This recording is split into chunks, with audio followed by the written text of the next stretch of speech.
मंडळी, आवाजाचं प्रचंड प्रदूषण, काही विशिष्ट ॲलोपॅथिक औषधांचं सेवन, अँटिबायोटिकचं सेवन आणि शिवाय अनुवंशिकता याच्यामुळे बऱ्याच जणांमध्ये कानाची शक्ती हळूहळू क्षीण होत जाते आणि काही काळानंतर ऐकणं पण कमी होतं. अनुवंशिकतेचा विचार केला तर म्हातारपण जसं येईल तसं कानाची शक्ती कमी होत जाते आणि ऐकण्याची शक्ती कमी होत जाते.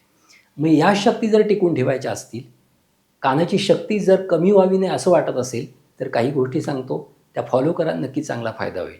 त्याच्यातली पहिली गोष्ट म्हणजे नस्य, पंचेंद्रिय वर्धन तेल आहे, अणुतेल आहे किंवा पंचगव्यघृत आहे. 2-2 थेंब नाकामध्ये दररोज घालायला चालू करा. नंतर बाजारामध्ये बिल्वादी तेल मिळतं. ते बिल्वादी तेल थोडं एका वाटीत गरम करायचं. त्याच्यामध्ये आपण जी बड जी कानामध्ये घालत असतो मळ काढायला, ती बुडवायची आणि कान आतून आतल्या साईडने पेंट करायचा. असं दररोज केलं तर कानाची शक्ती अबाधित राहील, टिकून राहील आणि ऐकण्याचा आनंद तहे हयात तुम्ही घेऊ शकाल.